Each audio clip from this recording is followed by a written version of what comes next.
While the Kremlin propaganda machine is building an escalation ladder with the West, all terminals in Feodosia burn for the 4 days. And Ukrainian drones continue to attack Russian air bases and Shahed storage depots, like in the recent attack in Krasnodarsky Krai. And let's once again look at the imperial nature of the entire Russian foreign policy. They remember the way the world looked during the Cold War, the Warsaw Pact countries, Soviet occupation of the Baltic states and Ukraine, Belarus. These countries fall in the Russian sphere of influence, in their opinion, because there once was a Russian soldier standing there. And we can hear the same revisionist rhetoric on basically the main Russian state propaganda channel at Solovyov's talk show. Look, Europe was deliberately unifying, steadily and skillfully drawn into NATO. Former Warsaw Pact countries, former Soviet republics were getting pulled into NATO. The West was moving closer and closer to the borders. Ukraine was the last straw. So, for those still caught up in this narrative, whether they realize it or not, claiming that we attacked Ukraine, no, we're delivering a counter-strike, which honestly, we should have done a long time ago.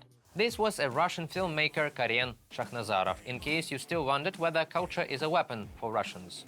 The whole idea of bringing something back that once was under Russian control is obsolete. In the 21st century, when globalization is the case, such ideas are pure barbarism, and they will not work.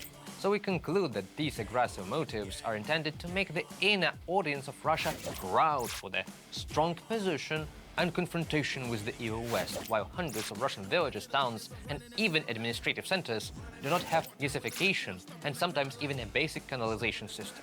And we have yet another fake story about President of Ukraine Zelenskyy buying Hitler's Mercedes. As the Russian media Moscow Komsomolets writes, Zelenskyy has allegedly purchased this car in the US during his latest visit. Let's hear them out. Ukrainian leader Volodymyr Zelenskyy has bought a car that belonged to German Führer Adolf Hitler. Mercedes was used by him at the parade in Berlin after the surrender of France in 1940. Zelenskyy arrived at the administration building on Bankova Street in this car. This happened shortly after Zelenskyy returned from a tour in America. The article of Seattle Tribune says that the amount Zelenskyy paid for the Mercedes-Benz 770K is unknown, but according to experts, it could be about $15 million. From the publication by the Moscow Komsomolets. Interestingly, this Russian newspaper is quoting an allegedly American publication, Seattle Tribune. The website with such name was registered just at the beginning of October. The Internet Archive shows what it looked like on October 3rd, 2024. No material has yet been published there, and the website has been created from a template. And they are also trying to prove this with an edited screenshot of a Ukrainian Telegram channel, as the propagandists claim. Let's just look at this Photoshop image and compare it with the original file.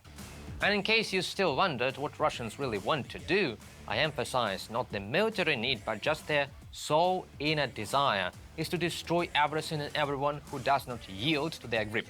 Just listen to another Solovyov broadcast and the wishful thinking of speakers to blow up bridges and dams in Kyiv. Why does a railroad station exist in Kyiv, where, by the way, trains are arriving? Why haven't all entry points into Ukraine been destroyed? There are not so many of them, it's a countable number. Yes, they are recovering quite quickly, but psychologically it is a good blow. And the bridges in Kyiv, and the bridges in Kyiv, and the bridges in Kyiv, dams and all the bridges, everything should be destroyed. We should be kind and value the life of a Russian soldier, not a Ukrainian nationalist. So that's it. The face of Russian propaganda is hate speech. And after Russians start speaking bad about their country, and for many times in a row, they usually mean they are gonna see their tanks at the border sooner or later. It depends on how far physically from Russians you are. So stay informed, be vigilant in the information sphere, and don't let propaganda win.